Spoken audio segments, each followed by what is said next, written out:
Good evening, people. I always look forward to this stream, not particularly because it's a good stream or anything, but because it's Wednesday.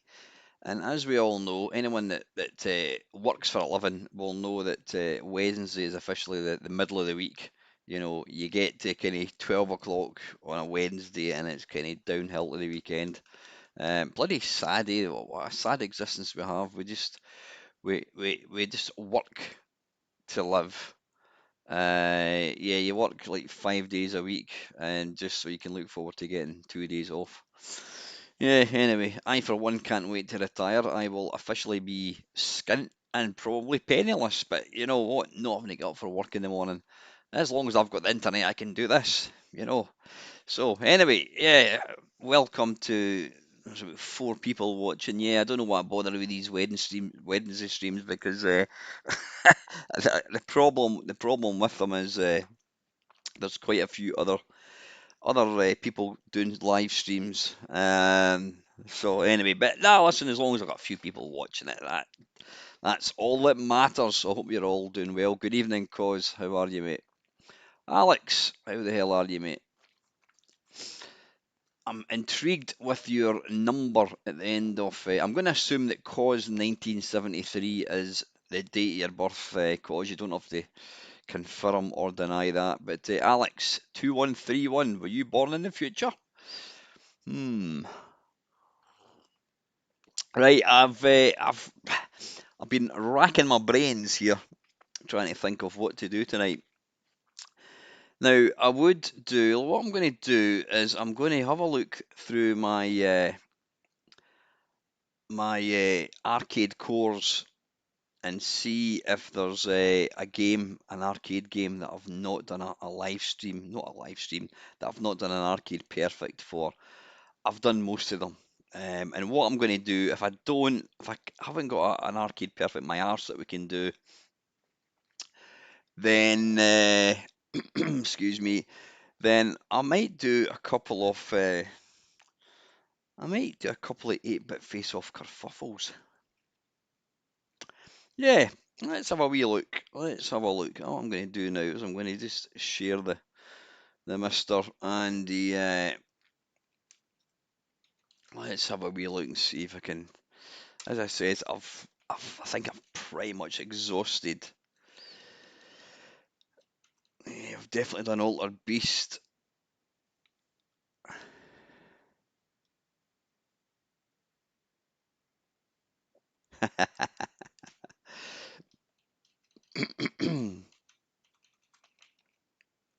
There's a lot of these games I don't even know. Definitely done. I've done Bionic Commando. I've definitely done Black Tiger. Black Widow. Don't think that was ever reported. I don't think that was ever converted to any home system because it was, after all, a vector game. Yeah, it was a vector game. Bomberman. No, again, it was never really officially converted. Uh, Bubble Bobble. I've done that. We've done Burning Burger Time. Cadillacs and Dinosaurs. I don't think that's ever had a. It might have been converted to the SNES possibly. Captain Commando, another one that's never really been. Centipede, definitely done Centipede. Circus Charlie. Circus Charlie. Wait a minute. Actually, you know what? I think I have. Good evening, Craig. I think I have done an arcade perfect. Let me have a quick look.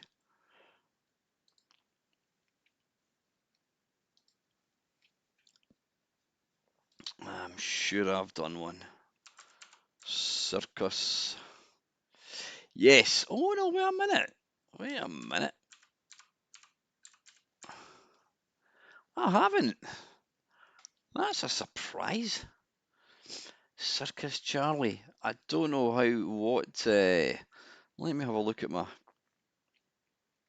In fact, let's just do a quick Circus Charlie. So I'm not deliberately not staring awkwardly at you guys. I'm actually using the browser, so I'm trying to type Circus Charlie video game. Let's see what what systems it was converted to. Is there a Wikipedia page for it? There is indeed. Right, what systems? Right, okay. Arcade, MSX, Famicom, which is the NES to us Brits, and the C64. So no, there's not a massive amount there to look at. Right, okay. Clean sweep, don't know what that is. Commando, we've definitely done. Definitely done Combat School. We've done Congo Bongo. Contra.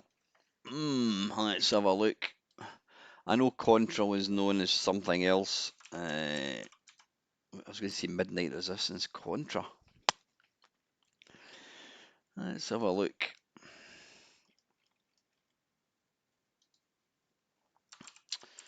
Contra video game. Contra video game, right. Again, it was only really, converted. That's surprising. It was only converted to the NES. Wow. Okay. Right. Don't know that. Cotton 2, no idea what that is. Crazy Climber, yeah.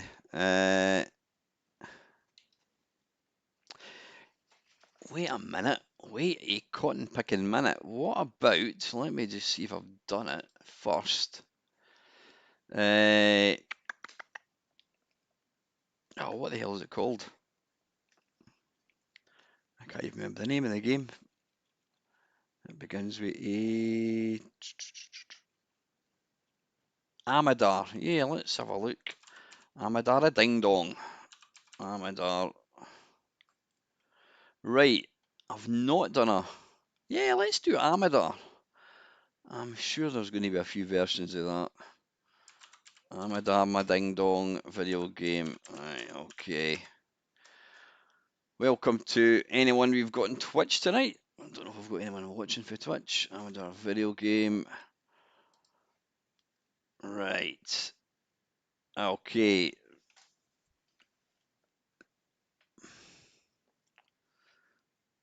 Well, according to that, it only came out for the Atari 2600. Maybe that's not a good one to do then. That's maybe the reason I've never actually.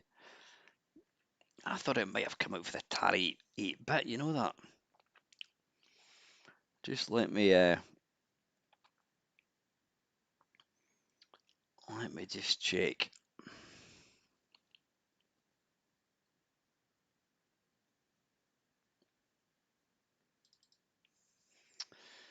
Yeah, I really thought that would have been out for more systems. Amadar.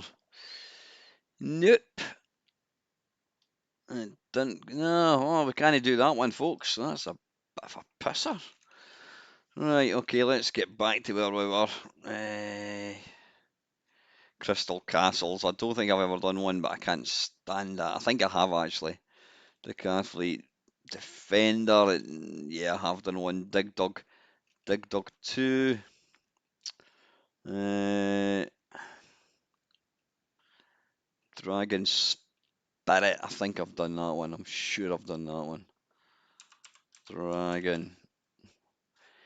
Yeah, I've done Dragon Breed. I've done Dragon Spirit. Yeah, I've done all the good ones. Elevator action.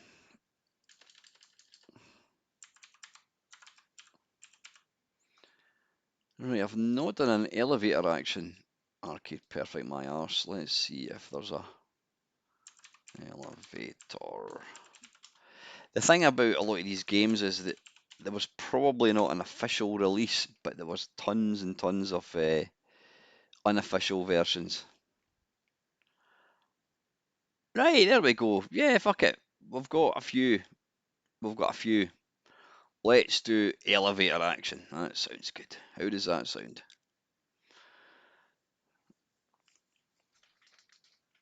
Right, okay. Right, let's kick off with the arcade one. Well, this is apparently a bootleg. Hopefully it's not too, doesn't differ too much. Right, am I going to use this? Yeah, I'll use this. Right, so this is a live Arcade Perfect My Arse elevator action. What I'll do is once this, yeah, I did an Arcade Perfect My Arse on whatever day it was, and it was Final Blow, which was complete shit. The original game, the arcade game, is crap, and all the. To be fair, all the conversions were actually pretty good, but it was such a fucking awful game. Talk about graphics and zero gameplay. You know, if Beam Rider, excuse me, is minimum graphics but tons of gameplay, then Final Blow was the opposite. It was all about the graphics and complete shit gameplay. So, or lack of any gameplay. Right, anyway, let's get going with elevator action. Thank you very much for tuning in tonight, folks. I do apologise for arriving a wee bit late, but you know me.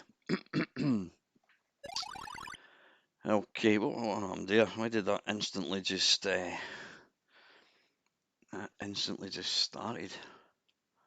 Right, let's get this right, left, down, up. Oh, is there a B button? Start, select, coin. Coin, why is that not letting me put coin in?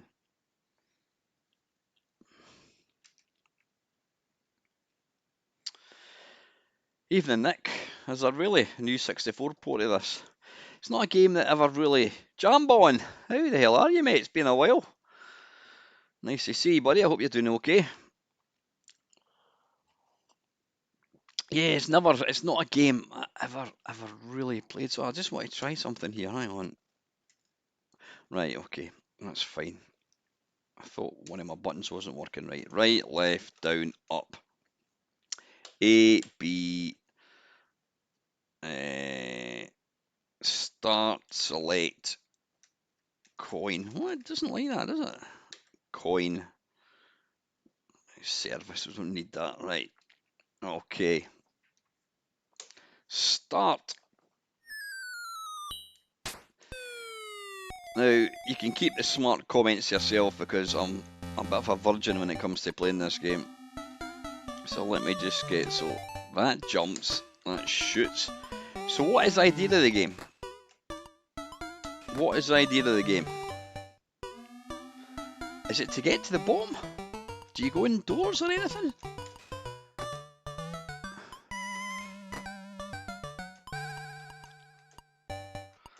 Jonas, how are you?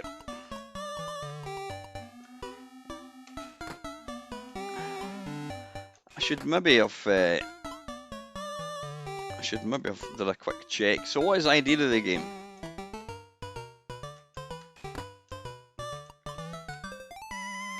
Can I jump over? Let's give it a go. No, you can't.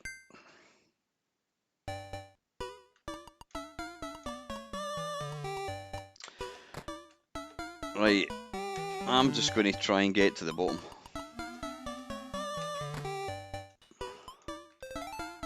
Oh shit. Yeah, if somebody can tell me, if anyone knows what the purpose of this game is, not the purpose, what is the aim of the game, that's what I'm trying to say. It's like a poor man's rolling thunder, isn't it? Make it to the bottom, so I just need to make it to the bottom as quick as I can. So presumably, I just want to keep... Presumably I just want to... Oh shit. Right, I can influence what way it goes. Oh, bollocks.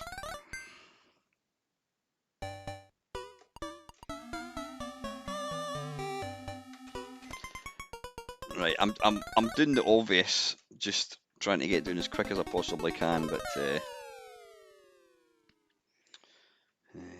do we put a coin in? There we go. Go in red doors when possible, thank you.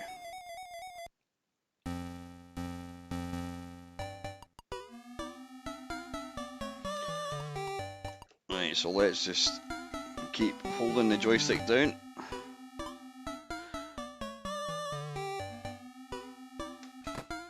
Oh, you bastard.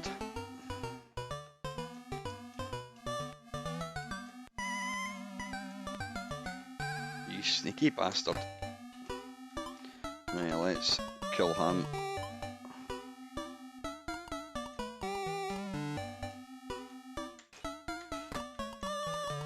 I'm presuming you've got unlimited life now. Can I get down here? How did I get down? There we go.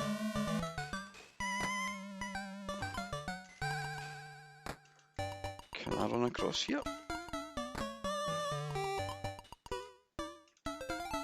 Right, how do we get in? Right, now what?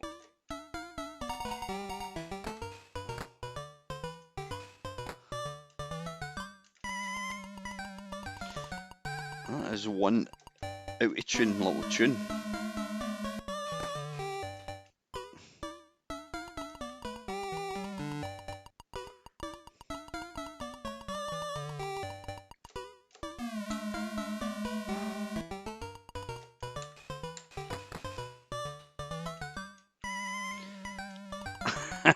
Is it meant to sound like that?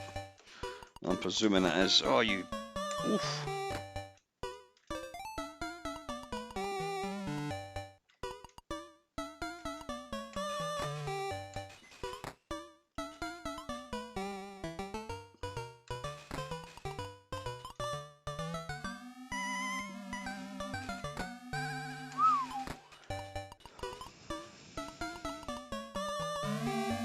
Oh, wait a minute. Hang on. I'm going the wrong bloody way. Oh, hang on.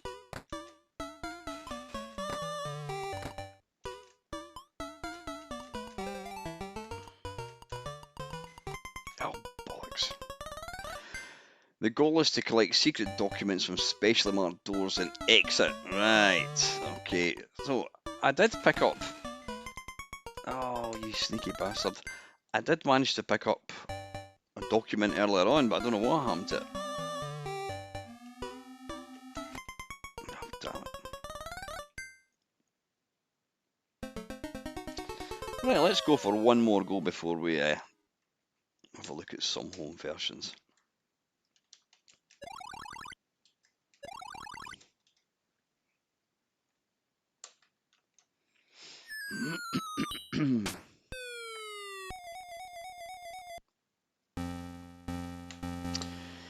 The main character looks awful like me when I was about 17 years old with a big mullet.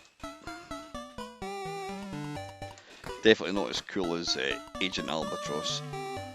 So I'm assuming in these early levels like this, I can just try and run as quickly as possible and try not die like I did there. Oh, what happened there? Right, I appear to have started a... how do we put a coin in? Push one player button. There we go.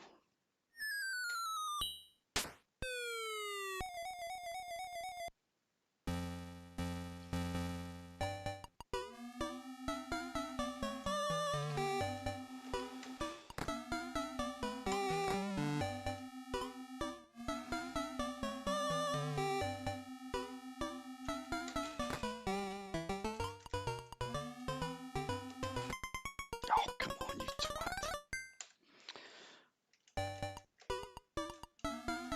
Let's wait for him, I think.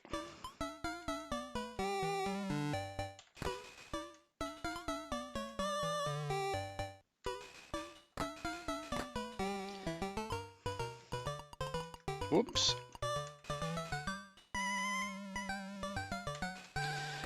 I've got to say, it's probably got one of the worst ever in-game tunes ever. It's fucking horrendous. Whoa, shit. Oh, damn it. It's bloody awful.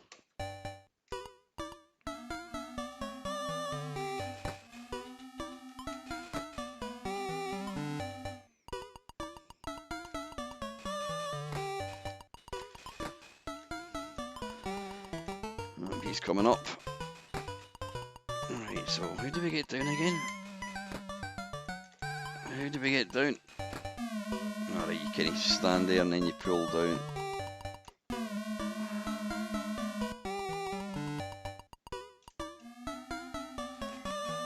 Oh, that was daft.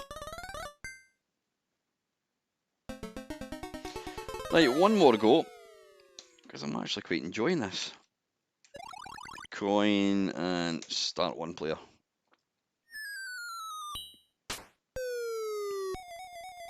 Yeah, I mean it's quite a. I don't want to be hypocritical based on what I was talking about Final Blow, but it's the graphics. Well, I mean the graphics are functional. They're just extremely blocky. It looks like an early Commodore 64 game. But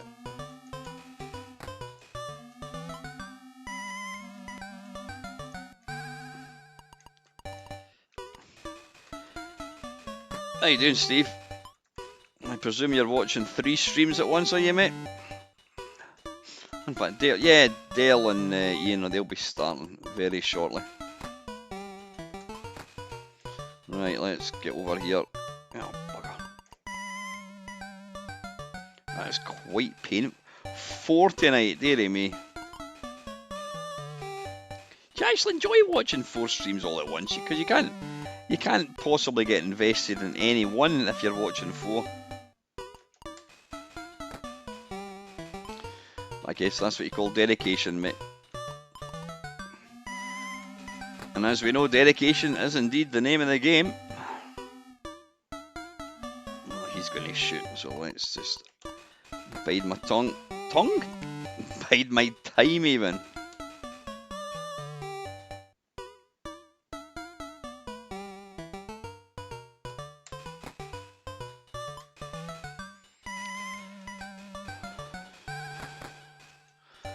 Right, come on, get over. Oh, bollocks.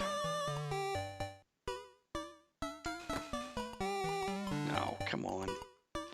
Have you got a time limit by any chance?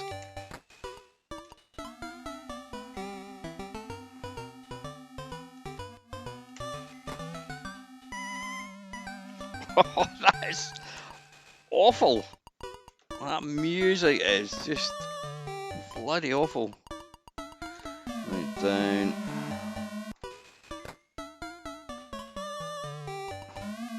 Oh, shit.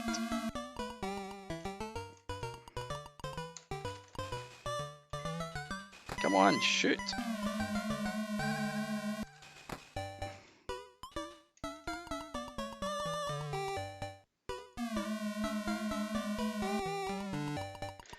Alright, I need to go in this red door.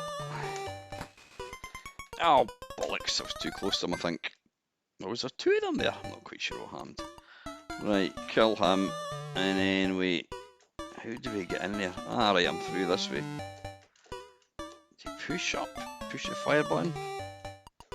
Pull down, push up? Alright, I don't know what you do. No, I wouldn't say I've never really liked the game. It's not a game that's ever really appealed to me. But, you know what, it's actually quite good fun.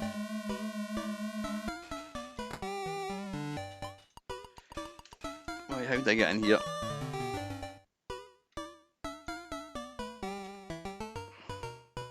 Oh, fuck. Well, that was good reactions.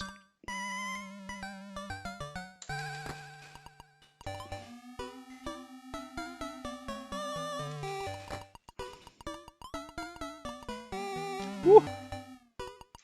Oh, wait a minute, let's just... Oh, bollocks.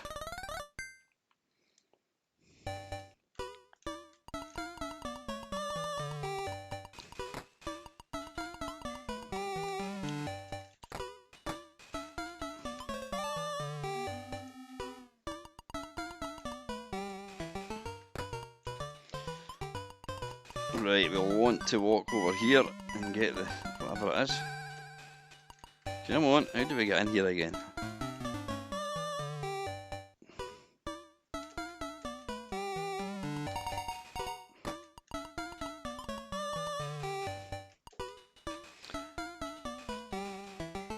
Oh, damn it. Right, there we go. That is the arcade one. That's... Yeah, see, you know what? I always dismissed the game. I always thought I didn't like the look of it. I thought it looked, I don't know, it looked like a Commodore 64 game. And I know that sounds a bit weird coming from me, who's a Commodore 64 fiend through and through. But yeah, it never really appealed to me. But when you actually make a point to a point of actually learning a game, then it opens itself up, and that is actually really good. The only thing I need to do here before I switch it off, and I know it looks better without scanlines on live streams, but I'm just going to put some scanlines on, and it looks, see, that looks much nicer on my screen at least. Right, let's take a look at some home versions. What we're going to do is we're just going to see what systems has originals. So let's have a look. Oh, that's arcades. If it's not if it's not called Elevator Action, then we're not going to play it. Right, computer. Now it did say that. I don't think there's one for the Amiga. If there was, it might have been one that was written later on. But if it's called Elevator Action, then we can have a look.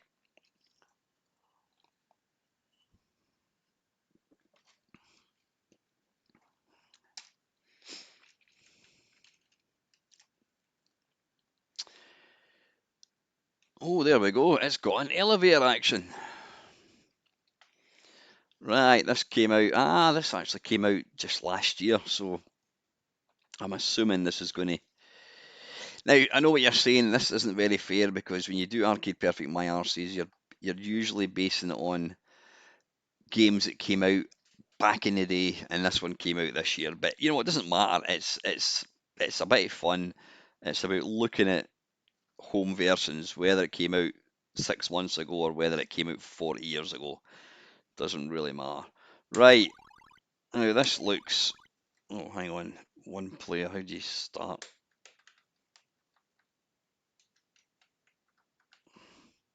Is it number one? Right, I'm going to turn the sound up because it's a wee bit low. Well, you can tell this is going to be Arcade Perfect.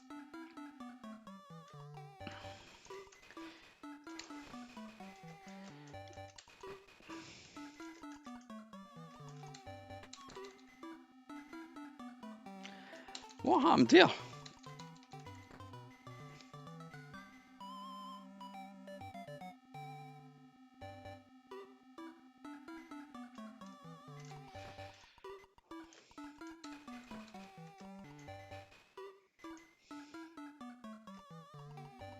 Oh shit, I didn't mean to do that.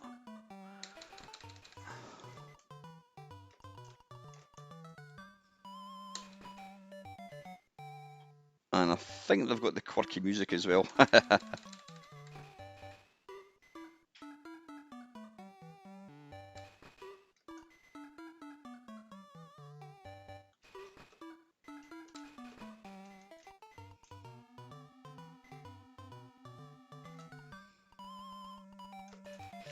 It's not quite as out of tune as the arcade one.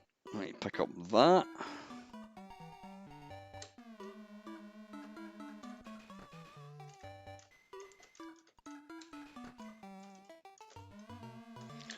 Oh fuck, I didn't mean to do that.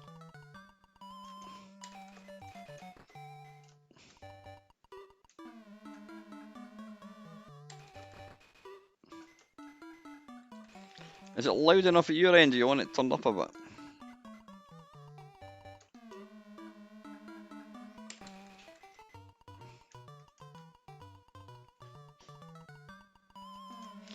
What happens if you get to the bottom without any documents?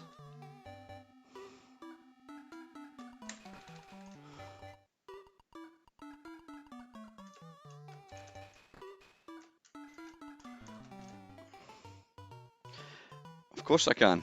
Right, I'll tell you what, let me do it. There we go.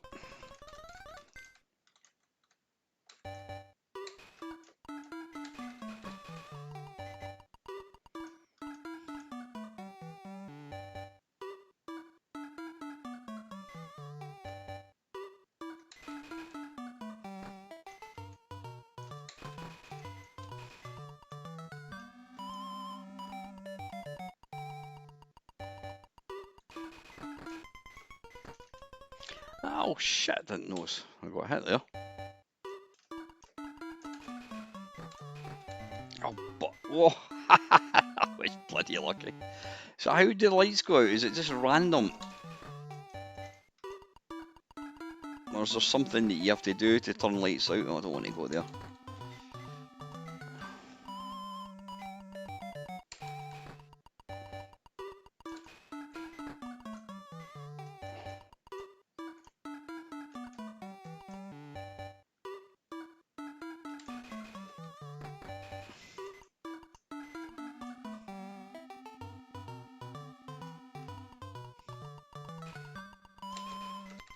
Oh, balls. Yeah, that's, well, you know what? I expected that, considering it's Amiga, and it came out last year. You know, I think it's fair to say that's pretty damned arcade perfect. Right, moving on. Right, Amstrad, I'm sure Wikipedia did say the documents just give you more points, but you don't need them to finish a level. Thank you very much.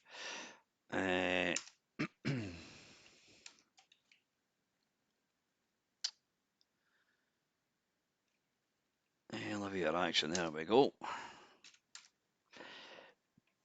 Quite enjoyed actually giving the Amstrad some love, because it is a system that I've played very, very little of. I think the Amstrad was one of these computers. It came out slightly too late. Everybody had either a Spectrum or a Commodore 64, and then Amstrad came along, and it kind of fell between the cracks a wee bit because everybody had either a 64 or a Spectrum. And it's a shame because, you know, the Amstrad is a very, very capable machine, and, you know, it's probably got some of the best color graphics of any system. Run, rabbit, run, alive. Is there any way of not typing in the whole file name? Have you got to type the whole thing in? Elevatry. There we go. Infinite life. Nope, nope.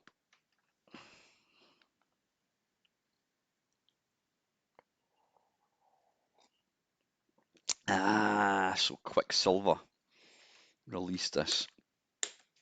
I think did this come out a bit late? Because I think Elevator Action itself is a very, very old arcade game, but I think this came out. Oof, that is awfully loud.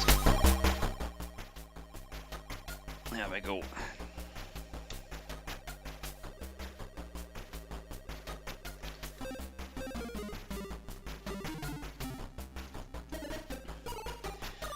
I'll see one thing, this is colourful. And I'm going to guess that that is David Whittaker's sound. I think David Whittaker, I'm going to look stupid here with egg in my face if it isn't him, but David Whittaker's probably got some of the most recognisable music out there. Now, I've never quite figured out what the purpose of the jump is. Right, where is the elevator going?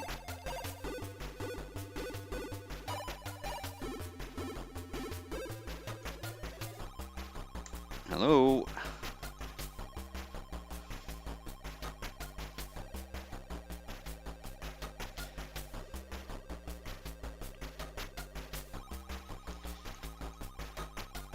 Is this game not working? Where's the elevator? It's like real life when you're waiting on it and it never arrives.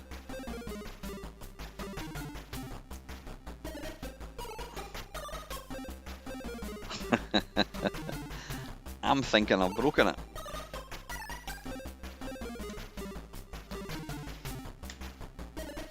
That's not a good starter. There it is there. Bloody hell, that took a while. Right, come on, why can't I turn? Shit, it wouldn't turn. Keith, how are you, mate?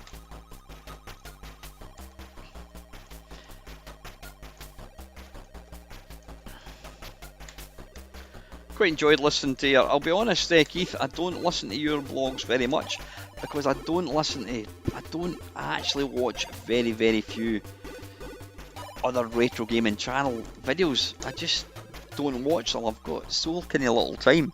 But I did actually, I didn't listen to all of it, but I listened to quite a bit of your blog that you did just last week. I thoroughly enjoyed it, mate. I think I did comment on it actually. I'm sure I did. Right, I better. Ugh, that's a bit gory.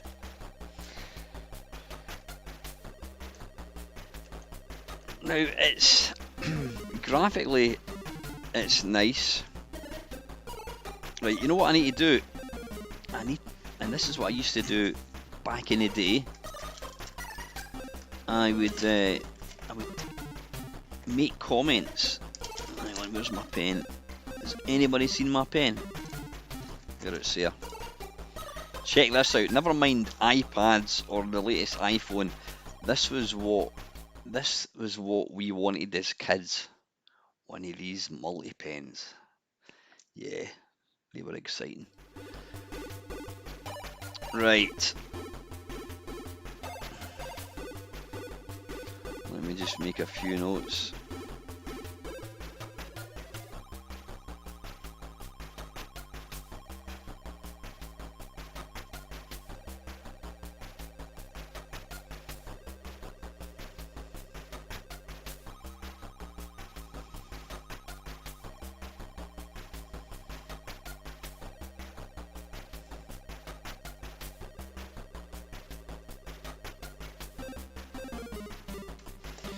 Right, just making. Yeah, I'm not a, and I have said that before. I'm not a big David Whittaker fan. Obviously, that's not a personal thing. Sorry, it is a personal thing, but it's not. I don't dislike David Whittaker. I just, I'm not really a fan of his music. Come on, turn. The controls I've written down there are very, very sluggish. I'm going to try once more. When you're... Well, that seemed to move awfully quick. Yeah, there is a slight bit of lag. And I noticed trying to turn quickly.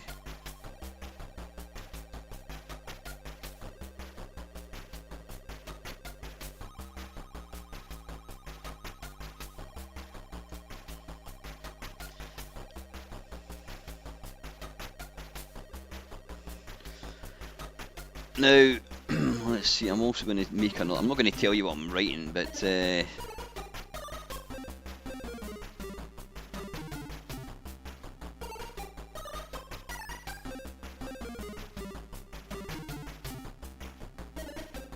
the elevator is taking forever to appear, which it shouldn't be doing.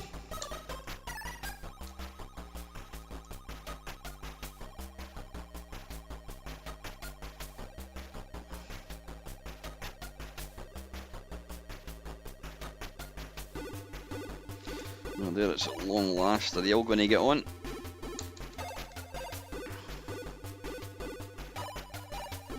Oh, for fuck's sake.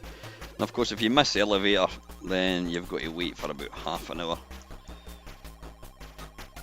Right.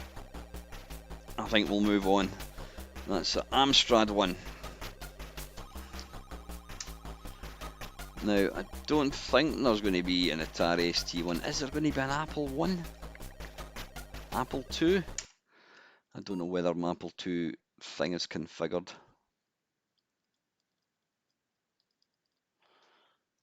It's maybe not configured. Hang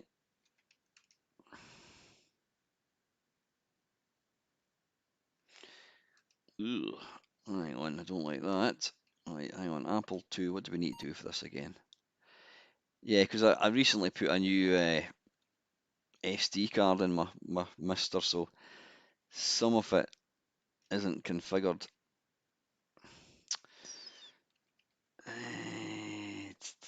Oh, hard drive, is that what we do? HDV games. Is it that?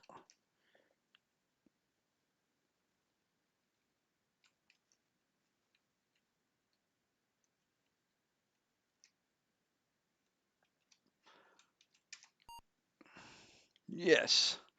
Right, now I don't know whether the game's actually going to be here. Type to search.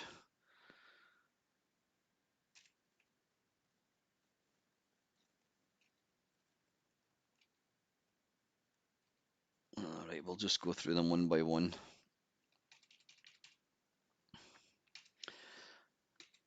I have to say the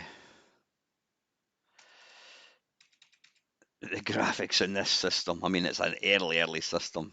They're bloody horrible. Although this system does get a bonus point for being the original. Christ, it even had bad dudes, bloody hell. It even had, well, they look about as menacing as Dale Winton, I think. Yeah, I mean, look at them. Yeah, it does have. God, I didn't realise that. It even had Batman. Wow.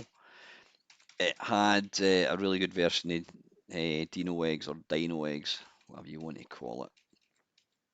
And Castle Wolfenstein, I think that came out originally. Bop and Wrestle. God, I didn't realise that. Who knew there was this many games that came out in the Atari on the Apple?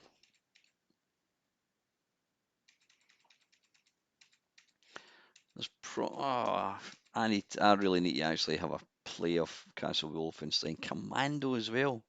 Wow. This is what I love about the Mister, because I always find that the emulators for this machine, they're a bit shit. Maybe they're better now. I mean, I've not Dangerous Dave, Deserted Pirates Hideout. I need to do a live stream and just go through these and just play them all. Dave's Midnight Magic. Wow. Wait a minute. Death Sword. Is that? Could that be Barbarian? Palace Software. It is. Wow. Never realised that. Yeah, I think next week. Yeah, that is Dino Eggs. Fantastic. Um, Dino Smurf. That's obviously some kind of bootleg. Yeah, next week I'm going to do a an Apple II stream, because there's so many classic games. What we're looking for, I can't even remember. I've completely forgotten what we're looking for. We're looking for elevator action. I don't think it's there. No. Yeah, there's some cracking games there. I didn't actually realise that there's as many. Okay, right. I don't know if there's any. Is that right? I didn't realise Dangerous Dave was by John Romero. Your mate. Yeah, I'm going to his house for Christmas dinner, Nick. Right. Oh, wait a minute. What are we doing here? Oh, we've booted up the games. It's bound to be elevator repairman. Let's just try this. I did say that it's got to be called elevator action or it doesn't get a look in.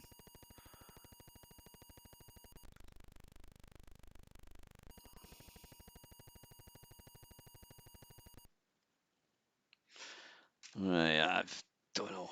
Right, well, it doesn't appear to be in that. Right, the Atari ST, I don't think it had a version.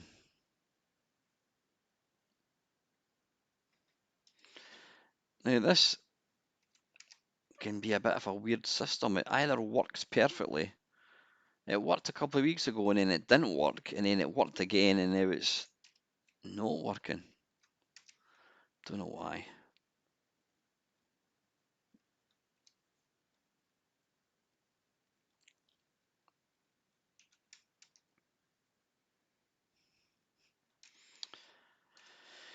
Yeah, why is it not?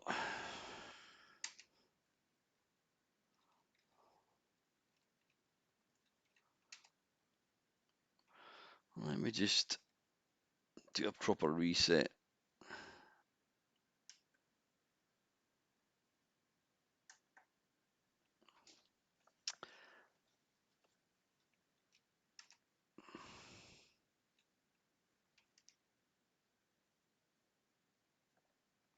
Right, there you go.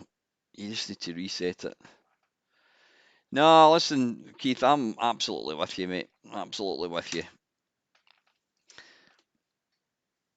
Don't even get me started in Facebook. I despise that so much. If it wasn't for the fact that I need, it's my only form of contact with a lot of people, and it's great for obviously kind of group chats and that kind of stuff. I detest Facebook. I really, really do. It's not what it was set up to be. Right, what am I looking for? See if there's an elevator action. Don't know if there is. Elemental elite alien. Nah, it doesn't look like it.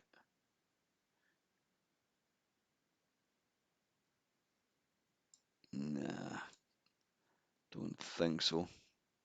Right, okay. Yep, top tip, if you're trying to load the Atari ST core, you need to do a hard reset. Right, there's not going to be one for that ARM. BBC Master, possibly?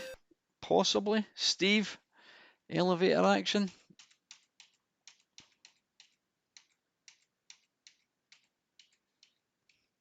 I've said this before, but could you imagine having this interface back in the day? Right, there's no doubt lots of kind of pretend bootleg versions. No, there's no elevator action.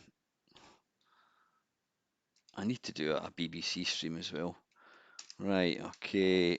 Computers links unlikely. ColecoVision. Why have I got two ColecoVisions? Coleco Adam. And I had two Lynxes as well.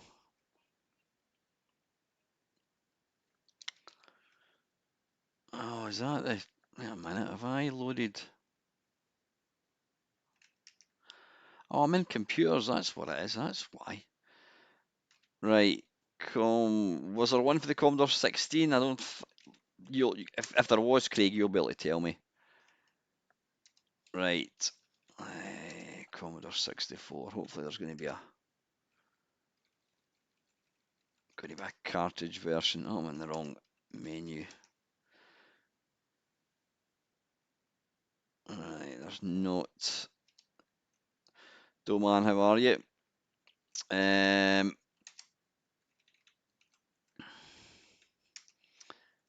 base. I love the fact that you just know. Elevator action, there we are. Right, D64.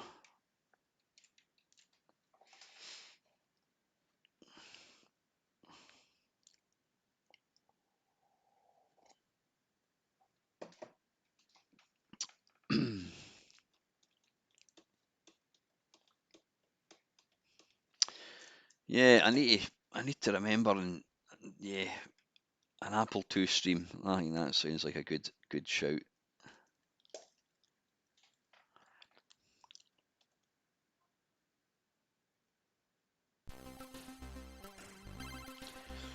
Elevator action? That's not how you spell it, is it?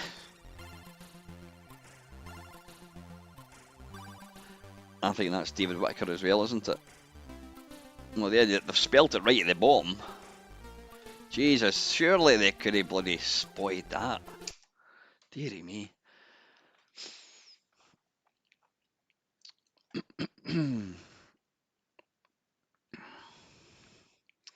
Right, we want the original game.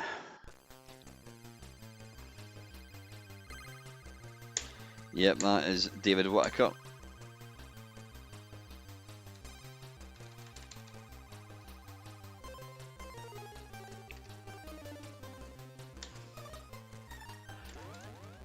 What on earth? Right. Why can I not... Alright, I can shoot now. This is a bit bloody weird. Why is he running about like a demented robot? What is going on here? Why is that door flashing? The play area is really small. What's going on there? Alright, okay, instead of having a red door, it's a green door, which Shakin' Stevens would approve of. Yeah, go and ask your mum what I'm talking about.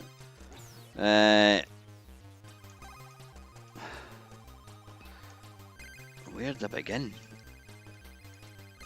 I feel like this was... It feels like this was coded in like half an hour.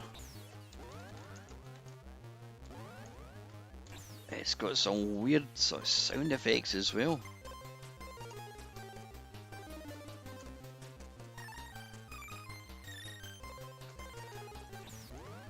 Where did he go?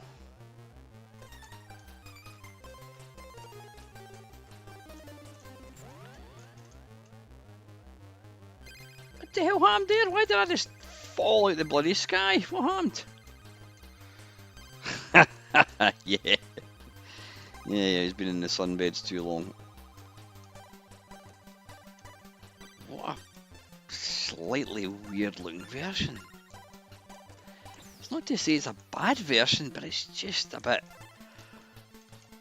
weird.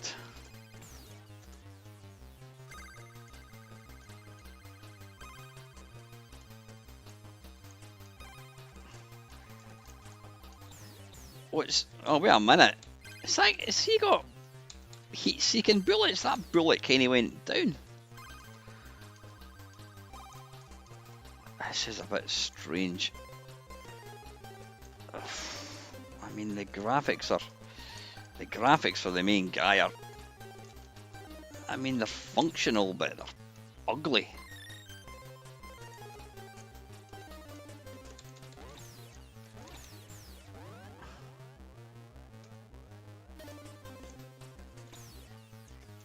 Let's just try and get to the bottom.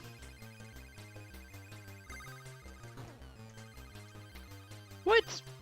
What the hell happened there? Why did I just explode? Jesus. Right, I'm going to finish playing this game, and then I'm going to add my comments.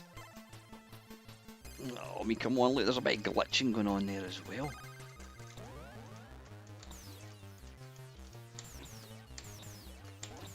Dearie me. I mean, it's playable enough, but it's too fast. It doesn't really look much like the arcade one.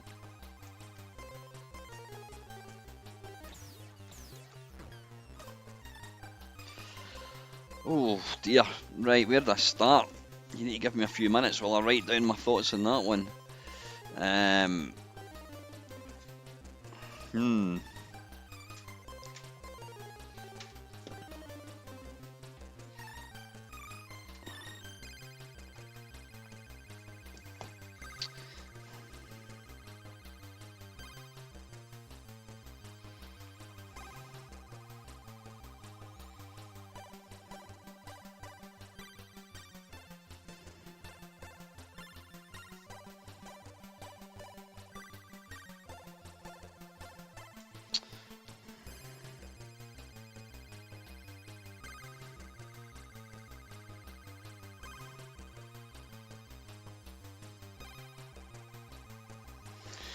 Okay, well, there we go. That was a surprise. Right, next. Commodore Amiga VIC-20. I don't think there's going to be an elevator. Well, let's just have a quick look. You never know.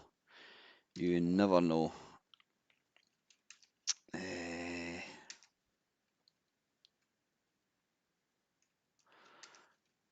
Tell you what, let me try and load a tap file. Oops, games.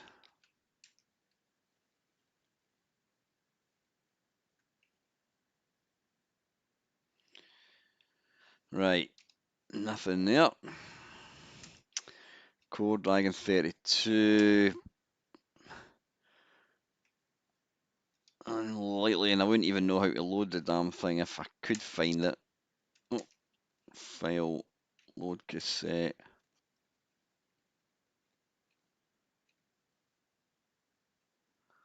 Electron, no, nothing there.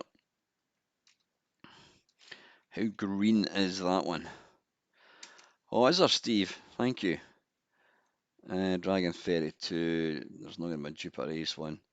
Macintosh. MSX, I think it did say now, I think the MSX is one of these ones I've probably got to set up. Some disk image thing.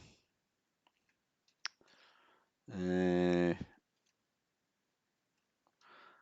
something niggles me that it's this one may load, I can't remember.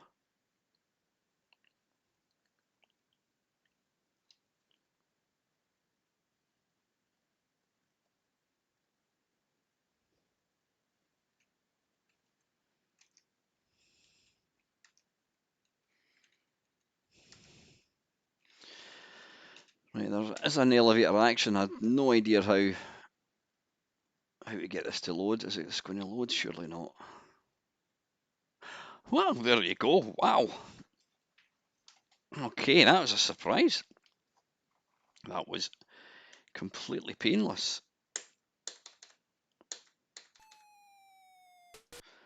Right, just I'll turn the sound up a wee bit.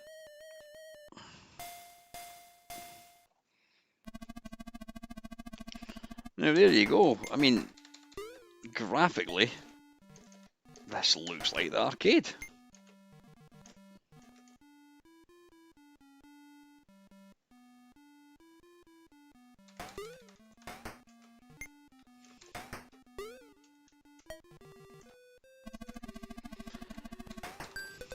Oh, bollocks.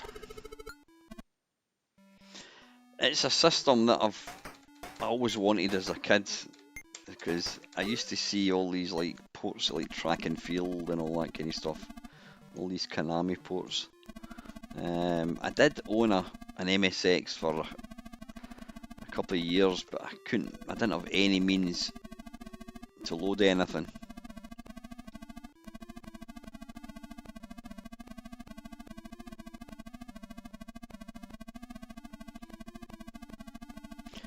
I don't know whether I'm missing the point of the game by just like running. How do you get in here? How do you get in? Up, down. Oh, there we go. Come on.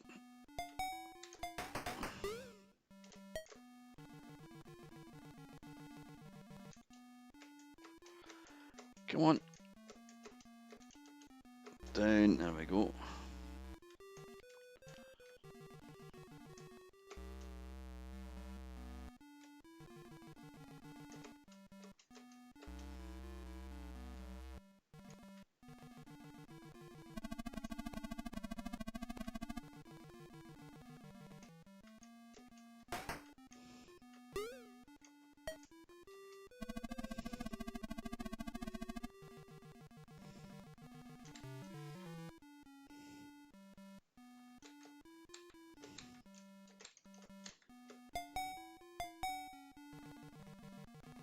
Oh, I need to go over this way. Quick!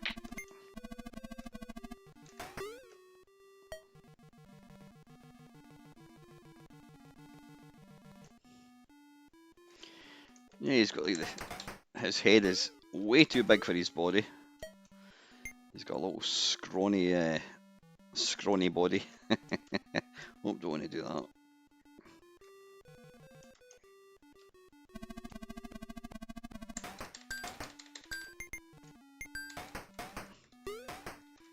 Oh, fucking hell.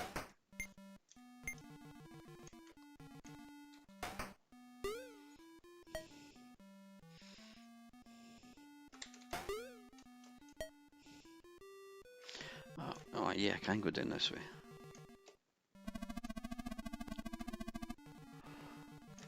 Right, let's just try and get to the next level.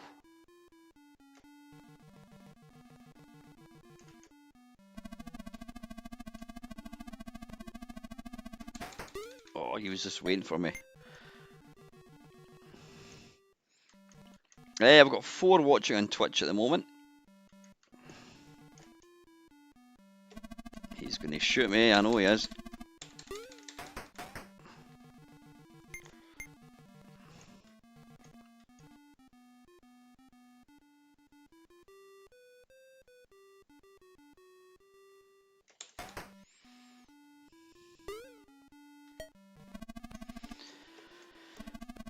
Now, considering the MSX can do...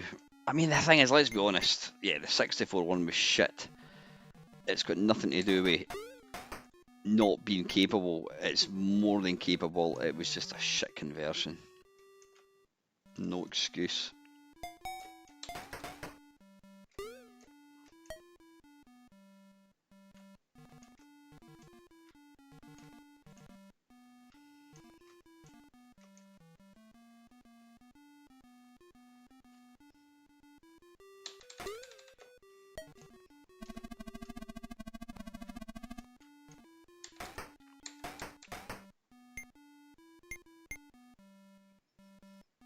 Shit.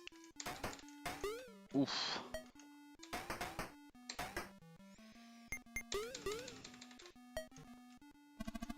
No, shit. Oh, dearie me. Right, anyway, listen, that is the MSX. That is excellent. Right, hang on.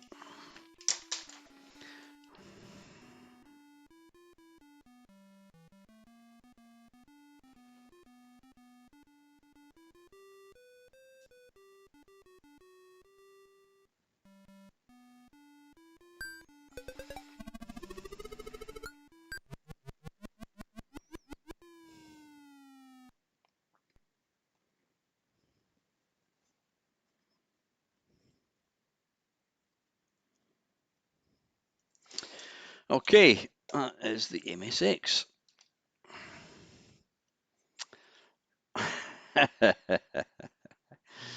Yeah. The Office, I've seen that so many times. I've got two programs that I watch on repeat. Breaking Bad, and I think I've got about 3 episodes of Breaking Bad to watch, and I've probably watched that maybe about 4 or 5 times. And The Office, I just put that on repeat. It's fantastic. Right, I don't think there's anything else. Well, we've got the Spectrum one. Let's have a look at the Sharp X68000. I don't know if that had anything.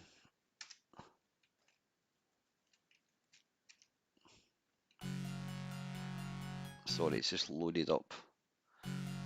Right, it doesn't have ignore R-Type. That's just because that was in the drive, right. I've got a hankering to have a shot of R-Type now. Right, ZX Spectrum.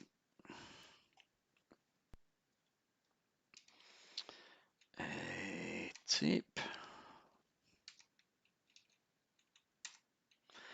Now I'm going to stick my neck out and say that.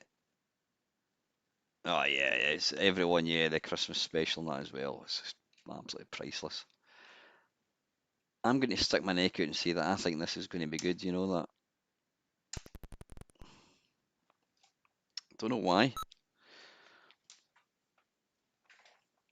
0.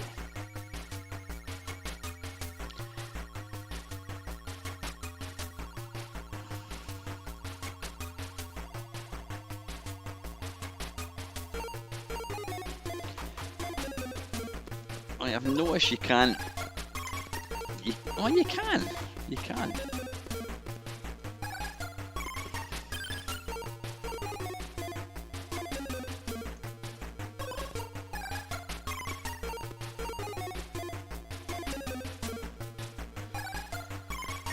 This kind of feels like, you know what, the in-betweeners. I get that. I've seen the film, I think. But the in-betweeners for me is I'm a generation too old. The in-betweeners was pitched to a generation which was about 15 years younger than me. And yeah, it's funny, but it wasn't for my generation, if that makes any sense. Hi Eagle, how you doing? Yeah, Did I see it? I don't think I did. Bloody hell, that doesn't hang about. Yeah, if Joffa Smith made elevator action on the Spectrum, this would be it.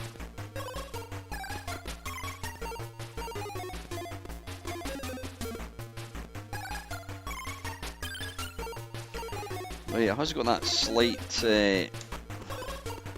thing that the go on, get in quick. Oh, fucking hell. What was the version? The Amstrad version? Yeah, the lift just took forever to... It's game over. Right, let's try again.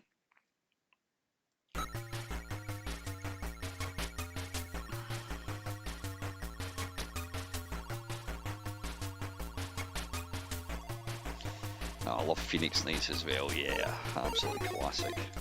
You know what I bought? Why is that not working? It's not turning. It's not turning. No, the controls weren't moving there.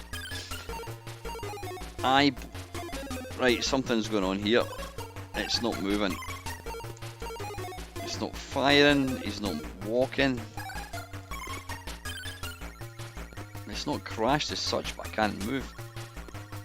Yeah, I've got Bottom to watch. I bought that in DVD maybe a couple of years ago. Yeah, it's completely frozen. Right, I'm going to have to reload. I'll have one more game of this. Have I still got that there? No, I don't. I need to put the tape back in again. Elevator action.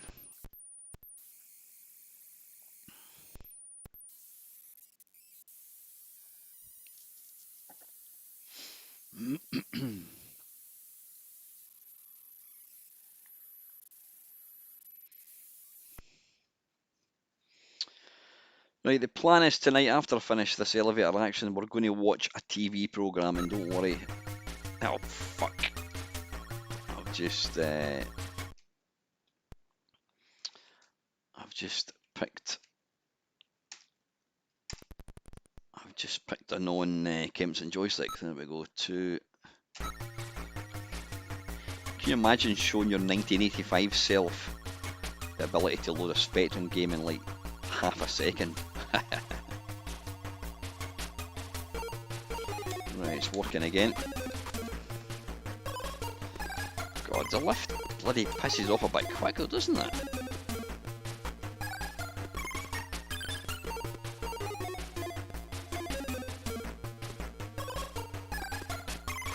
But then it takes forever to come back.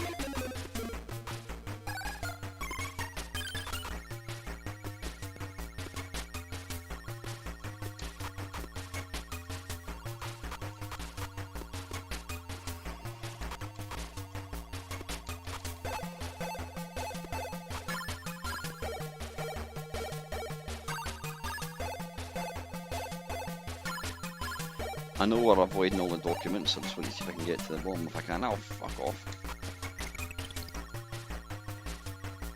I don't know what happened there. No idea what happened.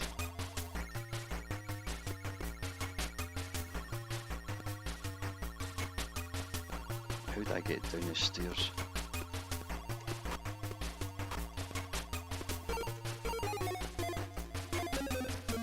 Shit, how did I get down? Alright, you kind of pull down.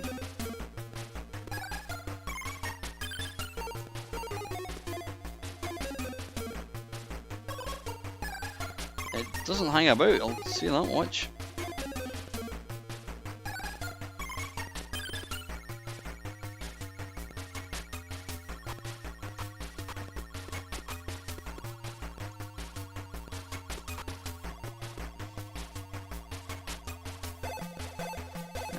Let's just stay here.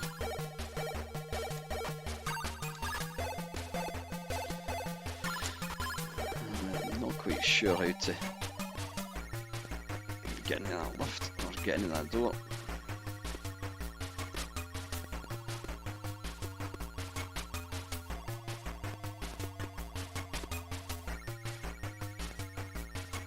Come on. Oh, let's just stay in it again.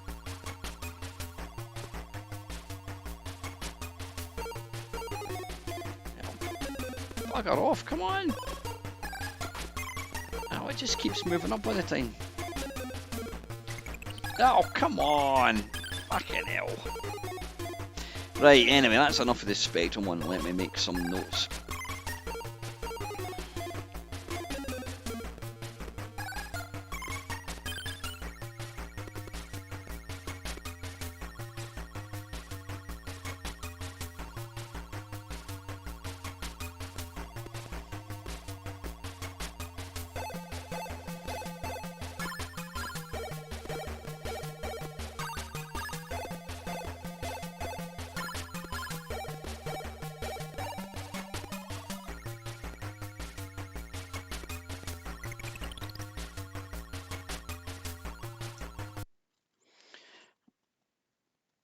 I know I'm not going to be able to read what I've actually said, but anyway, not to worry.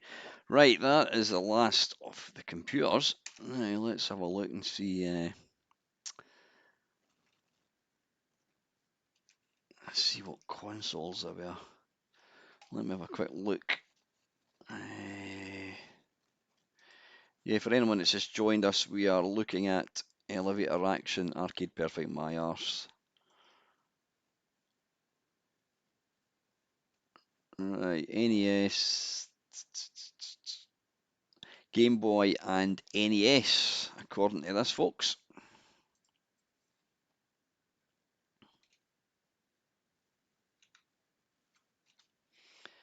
You just know that the Game Boy one's going to be great because it did some really, really good conversions.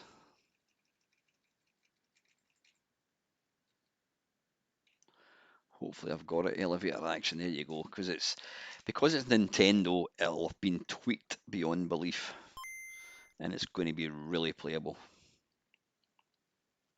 So I'm expecting, that's slightly low, can I just turn the sound up a wee bit?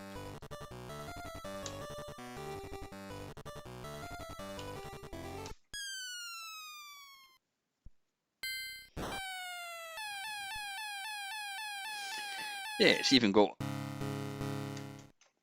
better animated, I think, even than the arcade one.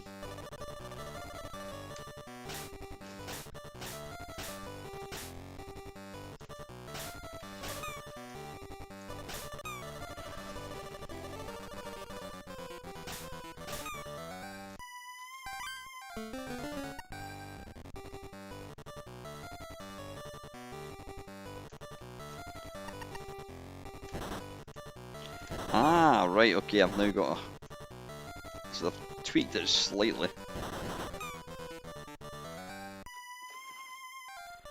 And it's kept the same authentic jangly music. Or slightly off-tune music, I should say. Bollocks, that was silly.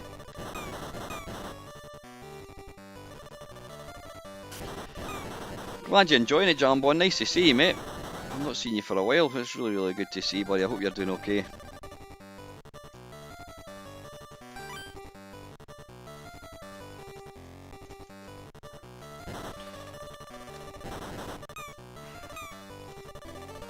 Oh, shit. Get down.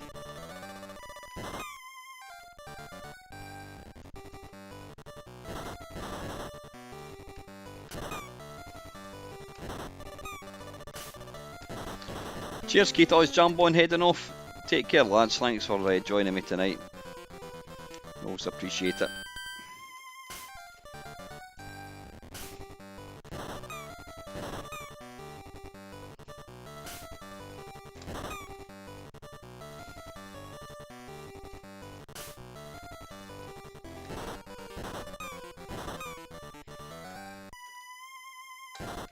Yeah, bollocks. Come on. There we go.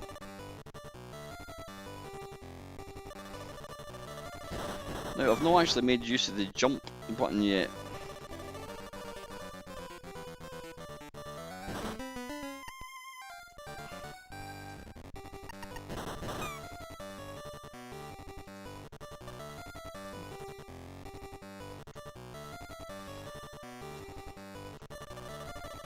He's waiting for me. Wanker. Oof. You twat.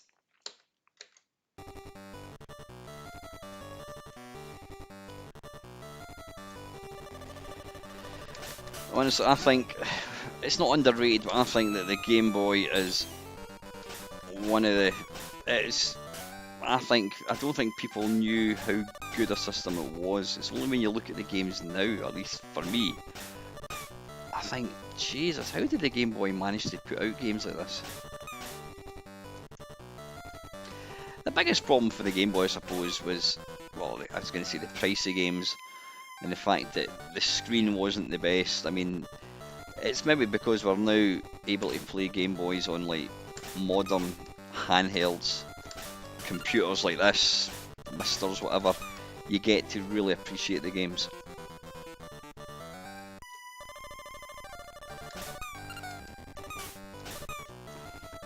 Now I think they must use some sort of energy because I've been getting hit, but I'm not actually dying. I'm losing energy, I think. Well, you've got so many hearts, possibly.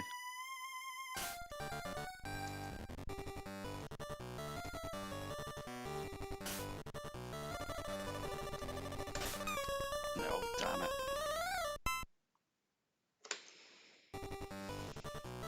Oh shit, didn't mean to do that. Didn't mean to do that. Oh fuck.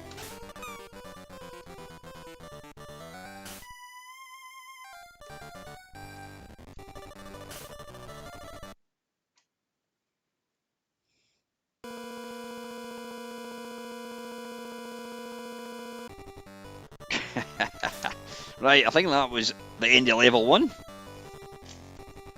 Okay, right, let's take some notes for Game Boy.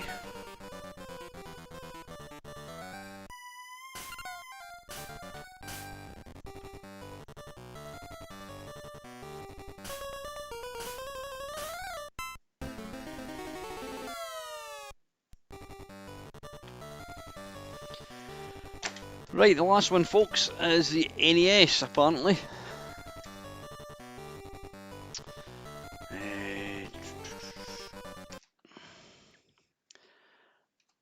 And I'm expecting great things for this one as well.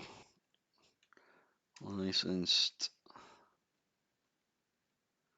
Elevator action, there we go. Now, oddly, anytime any conversion, home conversion of an, sorry, any conversion of an arcade to the NES, they always added bits of gameplay. They would add different levels. Oh, that's a bit loud. Hang on, let me just turn that down a wee bit.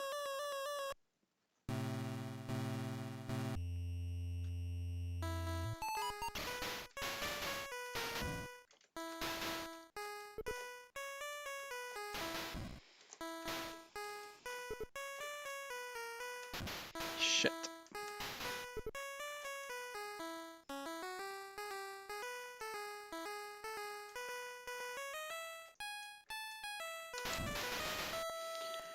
Die, motherfucker.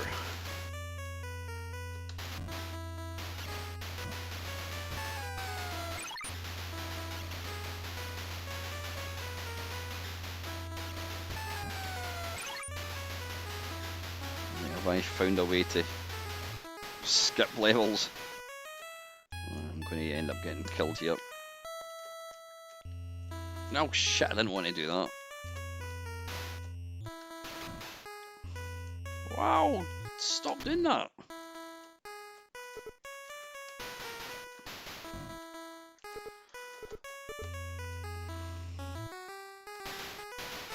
Alright, that's a wall, okay.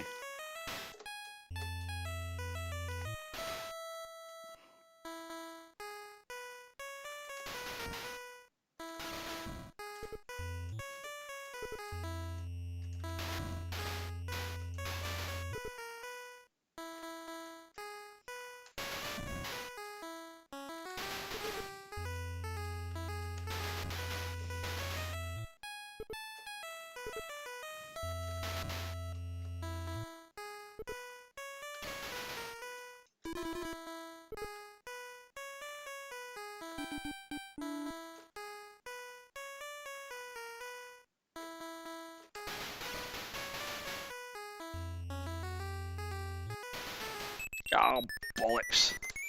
Sneaky bastard.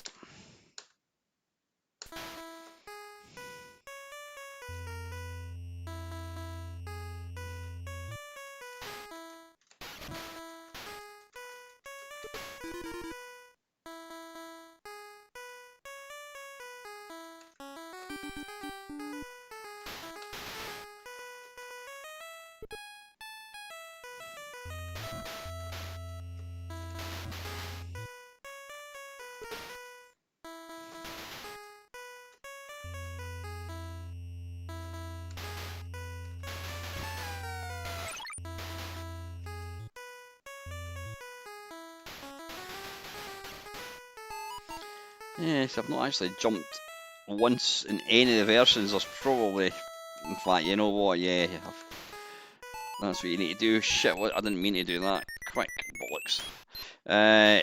Yeah, you want to avoid the low bullets. Yeah, let's just try and see if we can get to the end of this level. The quick fire in this one certainly makes it a bit easier.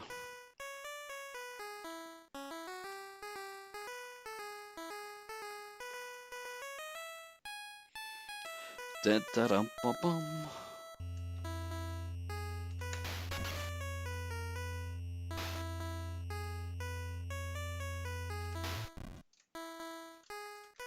Shit, what's happened? Fuck. I'm in the fucking lift shaft. How did that happen? Bollocks. Right, anyway. Let's get the arcade one loaded up again while we do a little recap.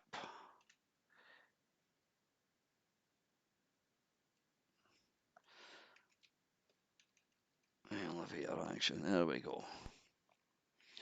We shall just turn the sound right down. So, yes, we looked at quite a few versions. Oh, what was that one? That was the NES. Right, let me do it. We'll just run through the order in which we played. The Amiga had a port which came out in 2024, and as expected, it's arcade perfect. Amstrad 1, really colourful, beautiful, coloured graphics, quite small gameplay. Lewis, how you doing, mate? Yeah, quite kind of small gameplay area. Really colourful graphics, decent music. The controls were a bit sluggish. There was a few times I was trying to turn and it was kind of frozen, couldn't really move.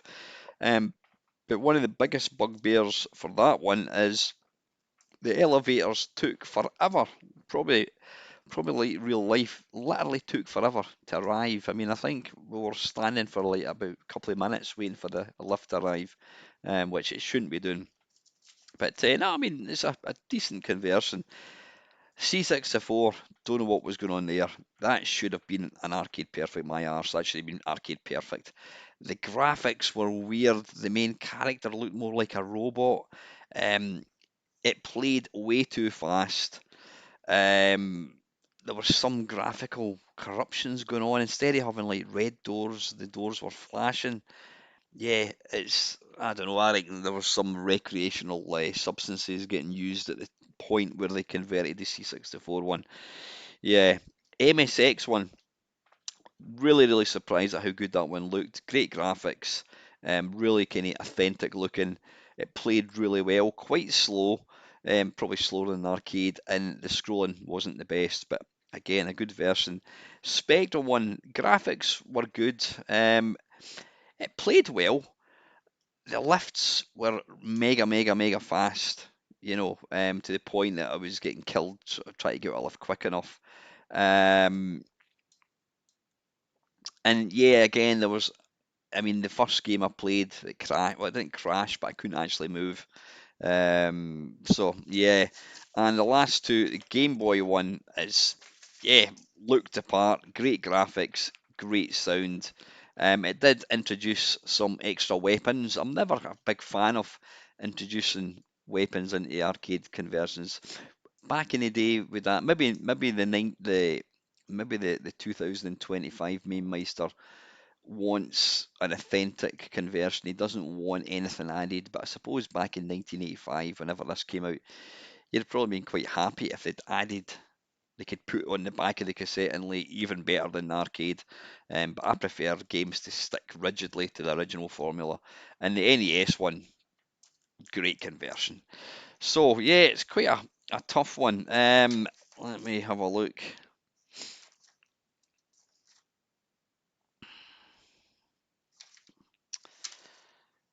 I think, yeah, it's probably pretty obvious. If you had to play an 8-bit version, it would have to be the MSX one. It basically pissed all over the other three versions, especially C64 one. That was awful.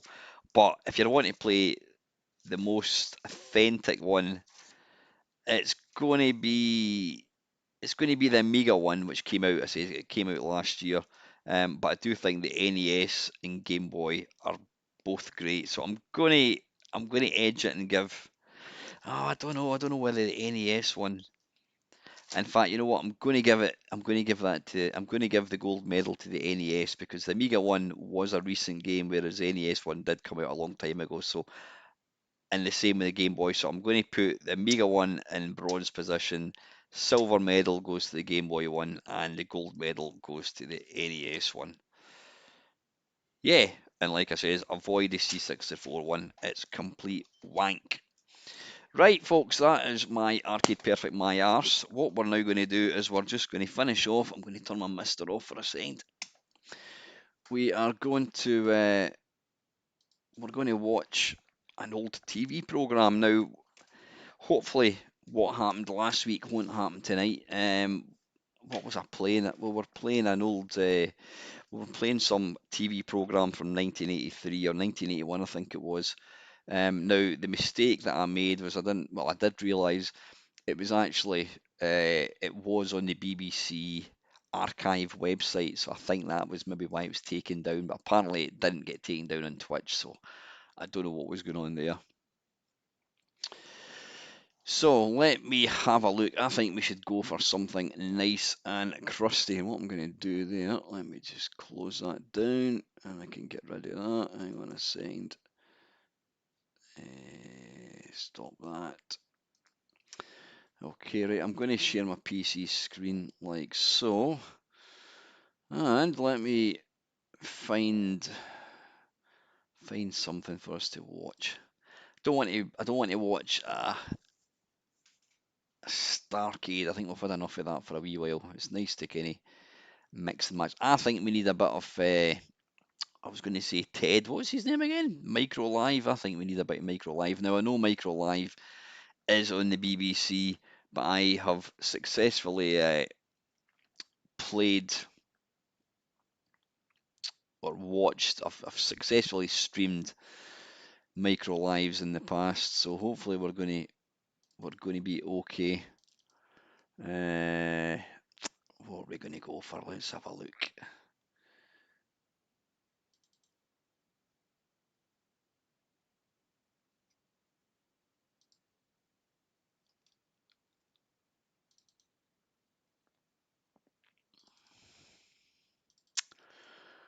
Right, I don't actually know what ones is that. What is that? Here's a slightly more up to date one. Yeah, let's watch this. This is Micro Live Season 3, and this is Episode 9.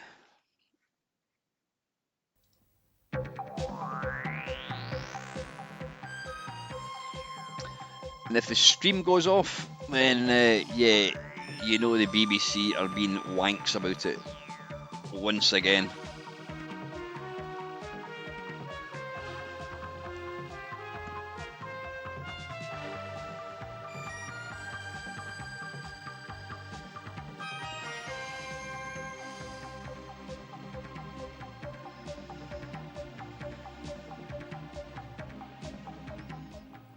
Hello and welcome to the last Micro Live before Christmas. Tonight we'll be looking at how to turn a micro into a graphic system and giving a seasonal flavour to pie charts.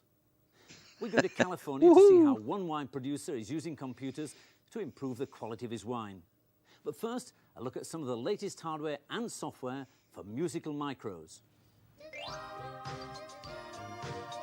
Lovely hairdo.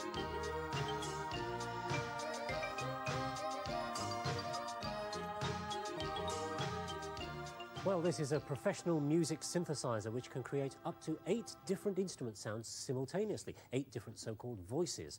Now, of course, a human being can't play all 8 sounds at once, not from a single keyboard, but a machine can by using MIDI. That's the standard interface system which allows various musical instruments to communicate with each other. This synth here has a MIDI interface, and so too does the Atari ST computer. So you can send control information from the Atari to the synth. And that feature has attracted some pretty impressive software from Steinberg Research. It turns the ST into music's equivalent of a word processor, what you might call a music processor. Tony, what can it do? Well, the software's been designed to be as comfortable and as friendly for a musician to use with a computer as possible. So if you look at the main screen, you'll see down at the bottom we have play, record, rewind, tape counter, the things you'd find on a tape recorder. Just like a tape recorder, yes. Exactly. And along the top here we have the 24 track select boxes. Tells you what you've recorded, what tracks are active. Now, some of these tracks have got on marked on them, and that tells me that you've... How you doing, Ray? That's right. There's a bass part and some drums that I've already recorded. So if I just play those for you, you can hear them.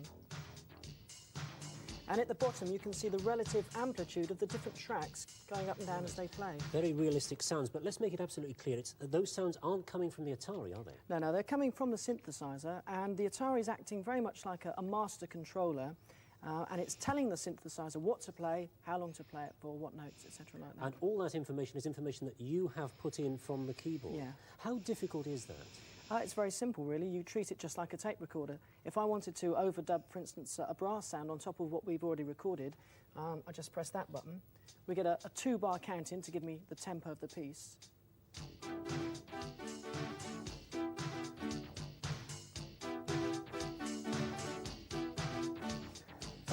Well, you make it look very easy, but if I was doing that, I'm sure I'd make a pig's ear of it.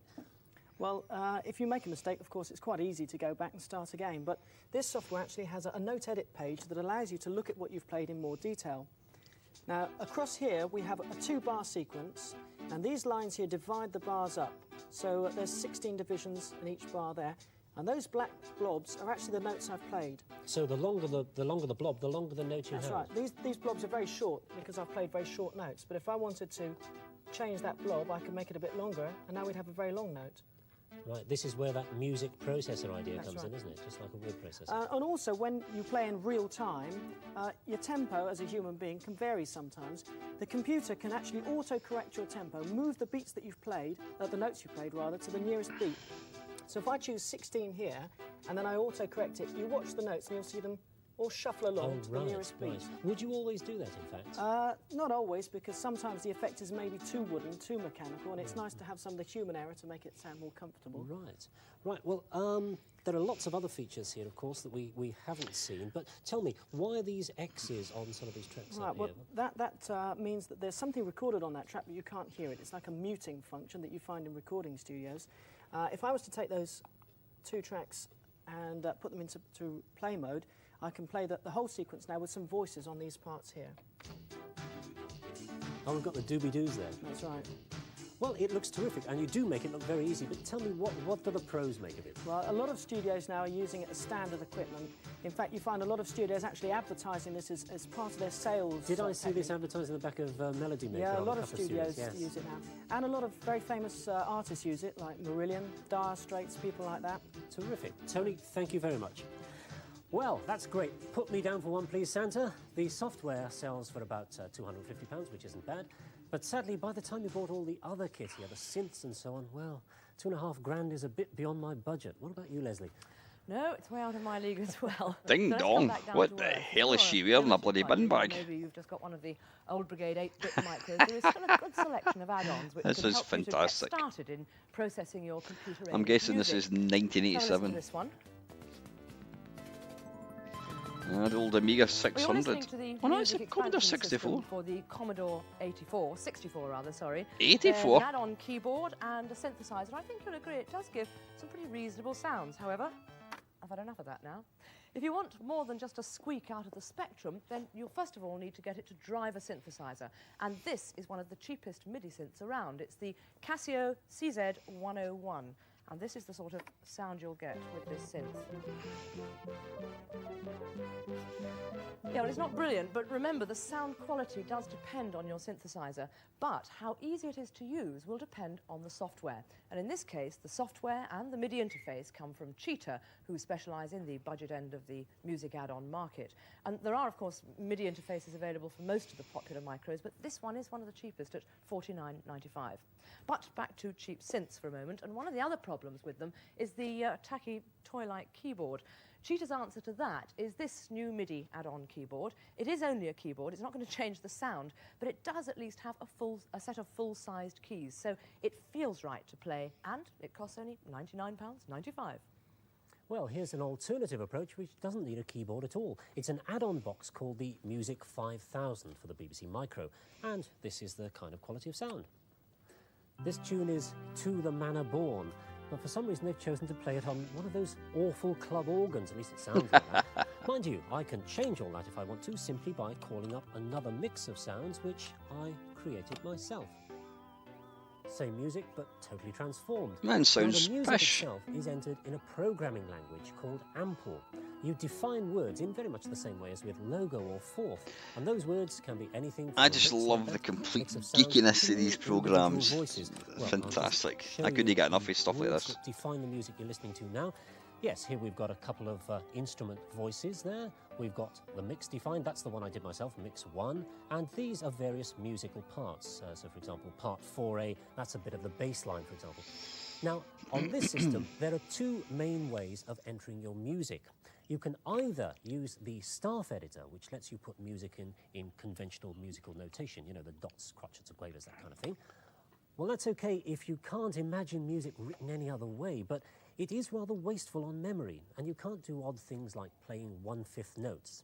So a more flexible method is to use what they call text entry, like this. Now, first of all, I'll ask the machine to get part 4A. Part 4A get is the syntax there. And there, that's how the music, and that's how part of the bass line is stored in the computer's memory. Well, a bit of explanation here. These letters refer to the musical notes, C, B, A, G.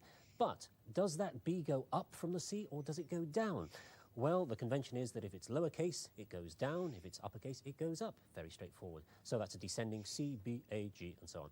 These numbers, they refer to the length of the note. 48 in this case is a crotchet, and 24 a quaver. And of course, you can edit the notes just like editing on a word processor.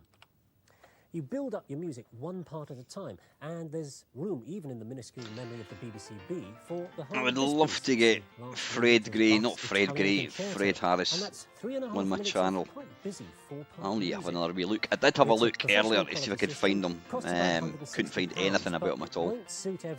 I think he's still alive, isn't he? Programming language, so you need to be prepared to get your fingers dirty with a bit of code. Oh, yeah. Yes, gives a whole new meaning to a musical coda.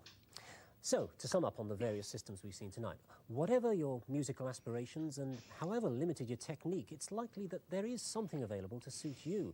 At the very least, you can get a micro to perform all the nifty finger work. And that opens up all kinds of possibilities, providing, of course, you've got the really important... I bet Leslie likes that.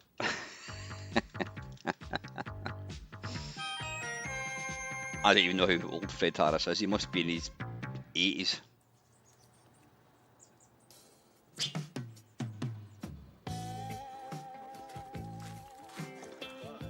I'm guessing 1987 for this. Industry has always had a problem convincing the connoisseurs that their red wines could be as good as the great French classics.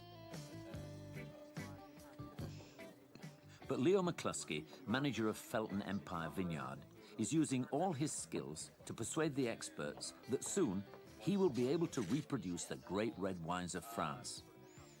Leo has set the wine taste as a problem. Can they detect a difference between several unidentified glasses of red wine? There's a little bit of an off taste in that one, I believe. It's precipitated in the mouth. Mouth coating. Yeah. Mouth.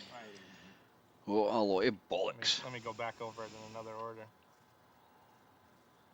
assume this has been in French oak. Jesus, it's there is very noticeable difference in the nose. it's William White, Definitely like this Breaking one. Bad. I think the best, and that's whether this one is the same as this one or the same as that one, I haven't really determined yet.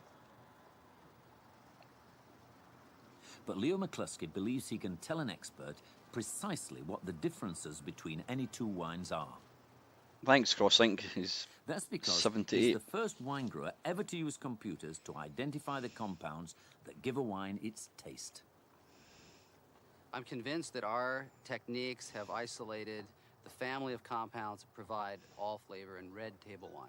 Sugar, acid, and alcohol are flavors, but there is no one in the world paying more money for high alcohol wine or high sugar wine. They pay money for wine with some magic in it, something français in it. Leo separates the red compounds out of the wine and then feeds them through this tube. It's connected to a computer-controlled analyzer. What we have here is the kind of analytical equipment that you can find at a California winery these days. This is a device which can crack wine into its individual components. Now what I'll do is take this Cabernet Sauvignon from the Napa Valley at Ridge Vineyards, and I'll inject it into the cracking device, and Somehow I can't see this catching on. we'll Computer-generated see how many wine. components are in this Cabernet Sauvignon, and program the equipment.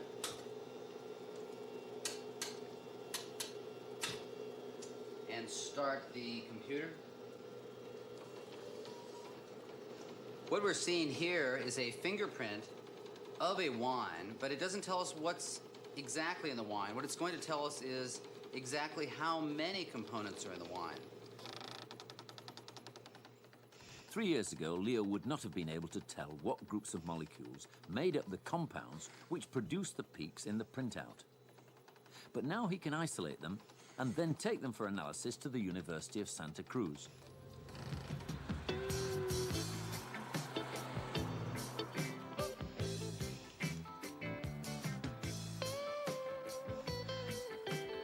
Good old excesses of the 1980s, eh? Despite its rustic appearance, the University of Santa Cruz is Jesus, equipped he with almost hit brand that new car. technology which can perform precise molecular analysis.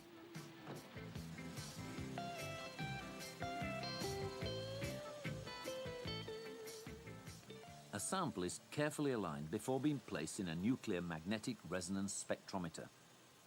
The spectrometer uses supercooled magnets to pass a huge magnetic field through the compound. This makes the carbon atoms in the compound vibrate, and the vibrations show up on the computer. It's then possible to compare the compound with the printout of a known chemical and deduce its structure. What we're going to see here is a fingerprint of the carbon atoms in a molecule we've isolated from wine, from red wine. I'm utterly lost with And what's we can actually going compare on, this but it is directly entertaining. to known carbon skeletons, the fingerprints of known carbon skeletons, and completely identify this Lewis, you'll molecule understand all of this. And even build a three-dimensional model of what we think this molecule is. These molecules, which give a wine its flavor, are present in different quantities in different wines, and so give the wine a distinct fingerprint. As Leo has now put many of the wine fingerprints on a personal computer, it's easy for him to work out the difference between two wines. Well, each of these wines has a unique chemical fingerprint. You can see them here. And what I'll do now is I'll feed this unique chemical fingerprint reflecting each. How many of the times wine's does he say unique chemical composition. The fingerprint? Is computer that even a asks it thing to now? solve one of the Chemical questions that came up fingerprints during for the wine. sensory evaluation session, And there's Walter which White. is that we asked people, could they taste the difference between wine A and B? At the top, we have wine A from the sensory session. At the middle there, we have wine B. And we can ask the computer if there's a difference.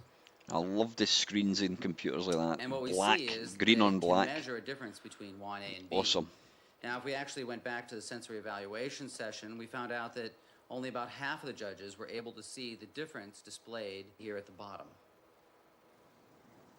Leo is keen to know whether the wine tasters can detect a difference that shows up on the computer, as he can then use that information in his wine making. Well, given that we can gather data with a very precise analytical tool, what we can then do is ask whether You can date stamp the this video human with sensory the capability is thinness of the capable ties. of That the was equal precision. 86, If it 87. is, then we become very interested Maybe in even manipulating 88 at a all push. winemaking practices which human beings can sense. So that's how we are initially using this information. We're looking at the classical, traditional French techniques to see which variations in those techniques that human beings can actually I'm taste. glad to see my stream's not been pulled As yet. Leo now knows which molecular characteristics appeal to the taste, he can change his ways of creating wine, both in the cellar and in the vineyard. Well, we changed the timing of the cellar practices, the quantity of any given cellar practice, the fermentation cycles that are used to extract these molecules that have been measured in this very precise way. We have looked I at love these, vineyard though. sites, It location, just takes me all the back to a things happy place. a fine winery would usually be doing anyway. The proof, however, is in the tasting. And the tasters are reluctant to give up their supremacy. I when it just comes wanted to see determining what anything is that and isn't showed a a computer. good wine. I was that obsessed with it. Well, it is helpful. I mean, it's helpful to know what the constituents are, but it is only one half of the equation, because what makes a fine wine is the way anybody is responding to that wine. And so, yes, you know what is there, but that in itself is meaningless. It's how we respond to what is there. How pushed they get. But if Leo McCluskey can actually produce a Californian wine that is indistinguishable from expensive French red, even the wine tasters may have to forego the delights of That's nose and exactly it, palate Craig. and That's use the exactly scientific it, mate. precision of the computer.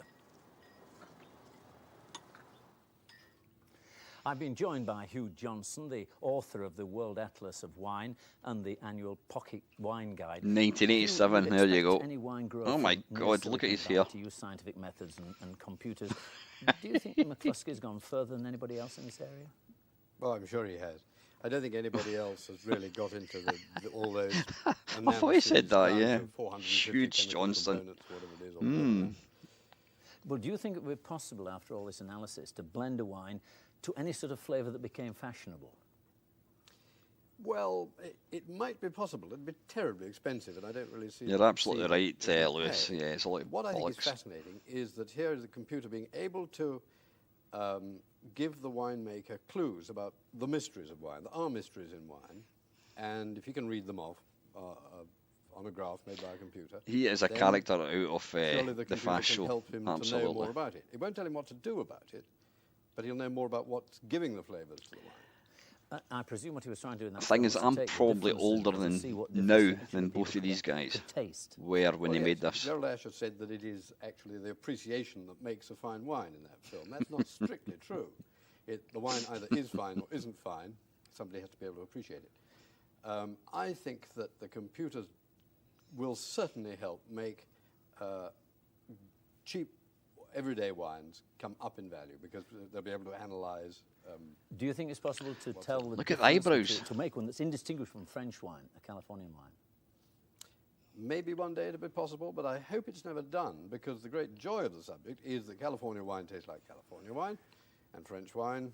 Right, well, We hope. I've got a little test for you here. We've got 4 wines here. 2 of them are from the vineyards that I mentioned in the film, and 2 are French wines, a Burgundy and one from Bordeaux. And we're going to ask you to taste them, and we'll be back for Hugh's comments in a few moments.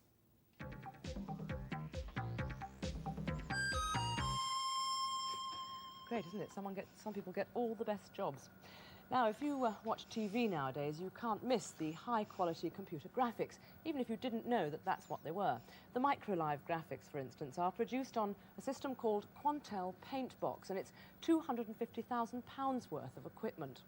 But in the computer graphics It's nice to know that our industry, you now taxpayers' don't money is getting spend that spent amount of wisely. money to produce professional quality output, as you're about to see, because this system cost about £30,000. OK, it's a lot of money, but it's a drop in the ocean compared with the cost of the Quantel. Now, this is based on an IBM ATX with a couple of add-on boards, but as always, the secret is in the software.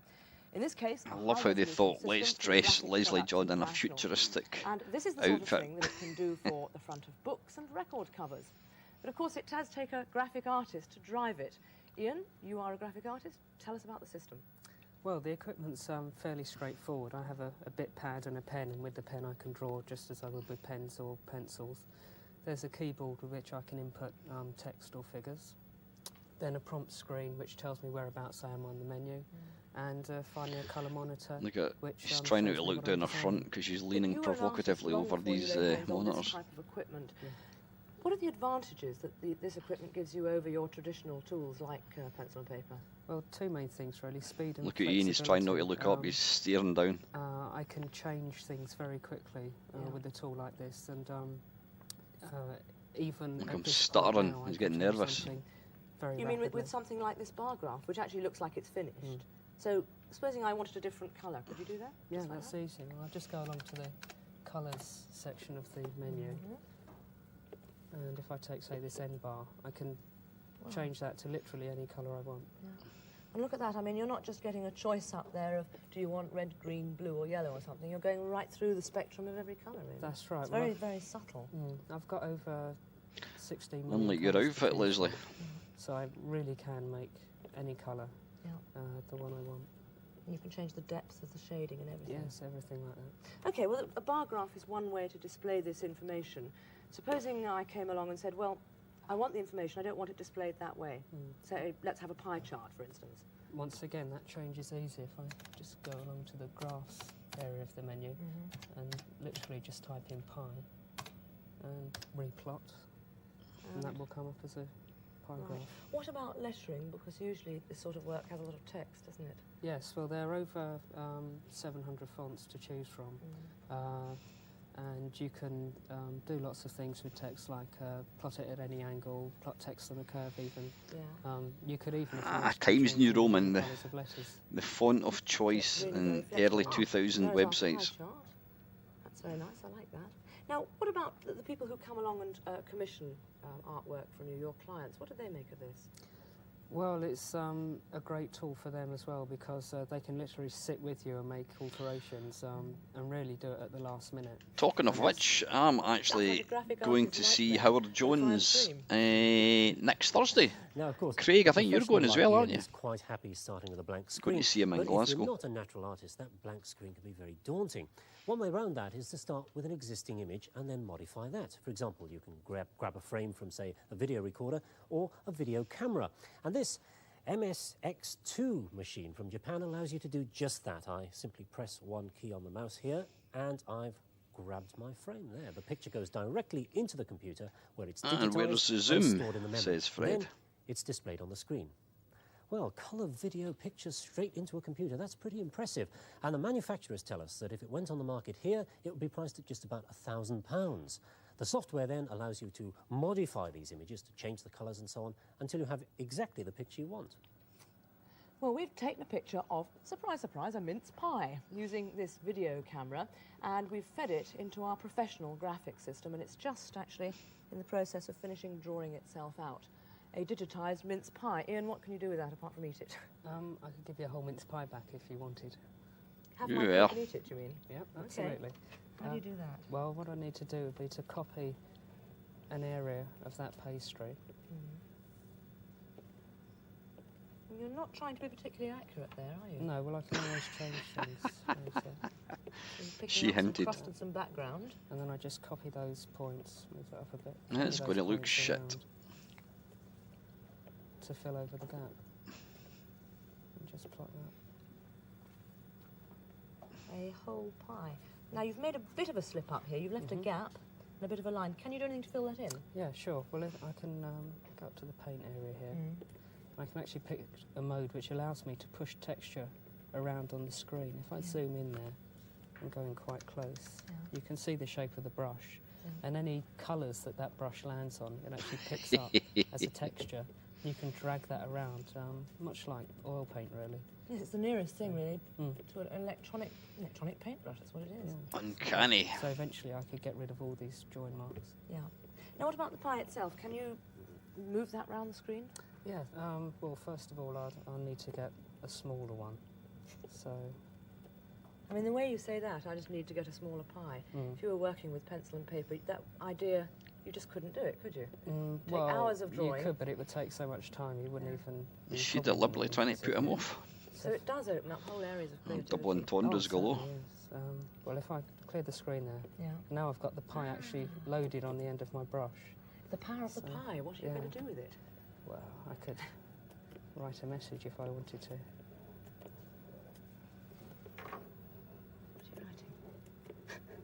Hello, Mum. Why not? Oh, a high-tech, low-tech message for your mum and a happy Christmas to Ian's mum too. Thanks ever so much. Thank you. Well, the system is often used to produce artwork for books, magazines and company glosses, so obviously the pictures are needed to be on paper. And for that you use a conventional printer. This one is in fact a colour printer. Or you can use this. It's a digital film camera. Now effectively this takes a high-quality photograph of the screen output. On the other hand, if you want a bit of seasonal animation, the system, and Ian can deliver that too.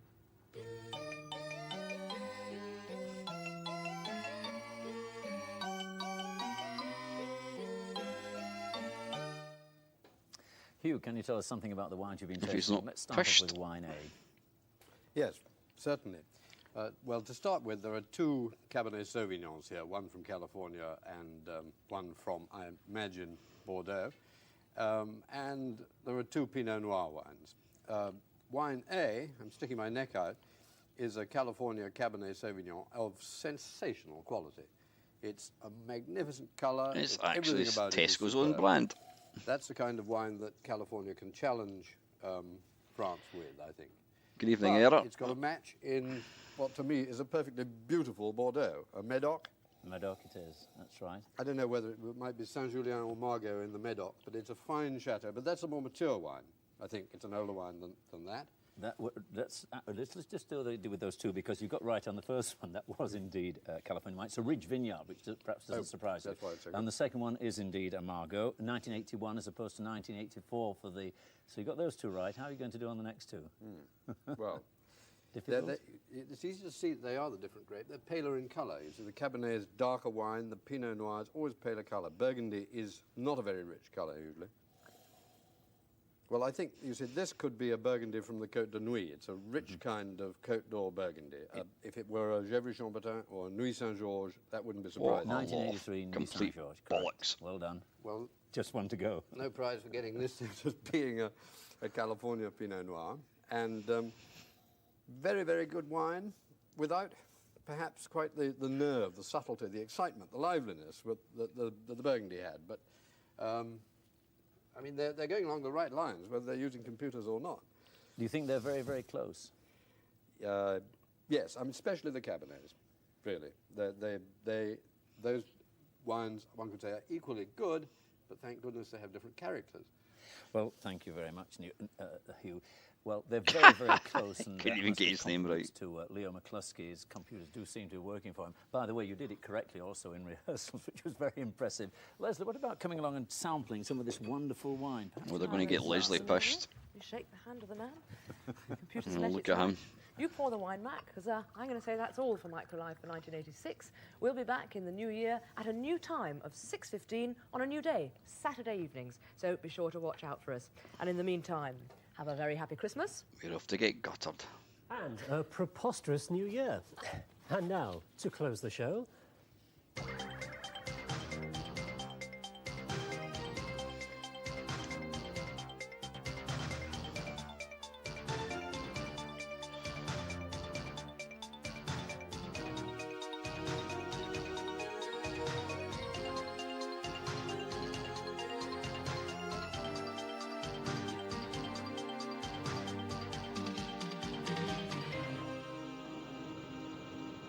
It's old Ian trying to get Leslie's phone number.